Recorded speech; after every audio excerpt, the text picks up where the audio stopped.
McClane, this what you expected? No. This is just the beginning.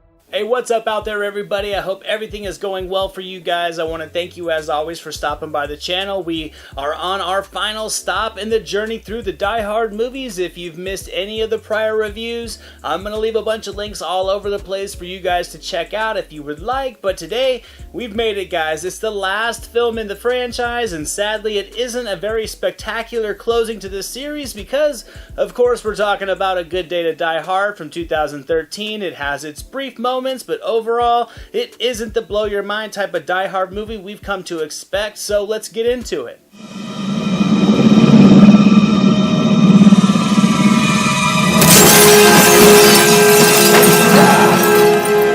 Now, despite being a huge Die Hard fan, I felt this was an unneeded sequel. Live Free or Die Hard, regardless of being a fun movie overall, barely made it to a level to be considered a good Die Hard movie, and to some, it didn't even make that. So I think to just wait another 6 years for a sequel, this time with his son, a Russian backdrop, and a weak plotline gave the impression of just feeling a little uninspired and a tad forced. But what do I know? Because the movie was a financial success, it earned back roughly 3 times its budget, it was a serviceable movie, had it been a direct-to-video release, but as a Die Hard movie, it felt very tired and very played out. There are a couple of fun, very destructive and violent shootouts. There's a fantastic chase sequence that for the several minutes as it plays out makes you almost forget you're watching a bad movie. The practical stunt work and the choreography of this sequence is excellently crafted and perfectly shot by director John Moore.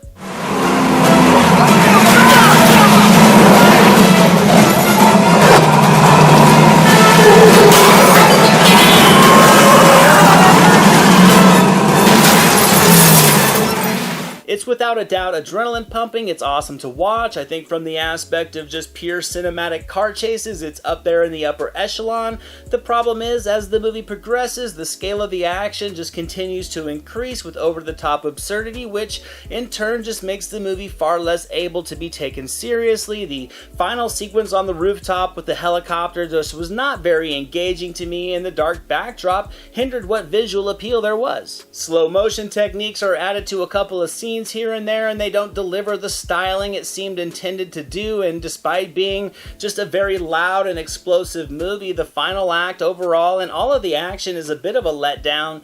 This compounded to an already by-the-numbers, straight-to-video action movie storyline and flat characters made this movie dull and surprisingly boring at times. The characters lacked a lot of life. Willis as John McClane was a miss. To me this time, it didn't feel like a movie with John McClane. It felt like Willis playing McClane, and it just didn't work for me. Do you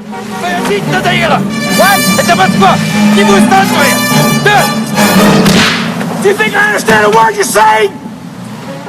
I thought his dialogue felt flat, his delivery didn't feel natural, it felt very staged, he was constantly reminding us he was on vacation, and each time to me it was just a reminder of how contrived this plot was. And Courtney, I gotta say, he was pretty solid in this movie. His material was generic and surface level, but he brought a serviceable performance to an underdeveloped character inside of a very formulaic storyline, so for that aspect, I think he did about as good as anybody could have with what he had to work with. Because I felt the dialogue throughout this movie was either exposition, forced humor, or just staged emotional reactions, and it resulted in a lack of sincerity in the characters. It killed the authenticity of the character dynamics, and it didn't sell me at all on the growth of the relationship between McClane and his son at all, which was sort of the entire point of the storyline. The villain is extremely forgettable, he's lacking any imposing weight on the story, you never feel like McClane's going to be in any danger to get where he needs to go, he's constantly hitting one-liners during the action, which undercuts the intensity and gives the entire movie just a going through the motions genre vibe. The story reveal was easy to see coming, the movie lacks a lot of life, and the plot of McClane going to save his son who is working a case as a spy feels extremely contrived, and it doesn't make a lot of sense. It's also greatly lacking the intricacy that fans come to expect from later Die Hard plots, in addition to just missing the simple, heartfelt sincerity of the first two. So in the end, A Good Day to Die Hard is going to get 60% on the meter from me. It's a B-action movie with a Die Hard title. It has some decent action in places, but without a connection to the characters and a John McClane that felt more like Bruce Willis than the average unsuspecting hero, it resulted in this movie just feeling like it forgot its roots. And other than a great freeway sequence, the action was very CGI reliant, and for only being 7 years old, I think the visuals look a little bit dated. This movie just strayed from what made Die Hard films great. It made this entry in McClane's life feel lacking of creative ambition on many levels, and it's an extremely forgettable movie. Thank you so much for watching this video, guys. I hope you enjoyed it. If you did, drop it a thumbs up, leave a comment below. I'd love to talk movies with you guys. Share it with your friends, and without question, hit that subscribe button and the notification bell so you can never miss a video. Here are some links to some recent reviews just in case you missed them. All my social media links and the link to our official website are down in the description below, and I'll catch you next time.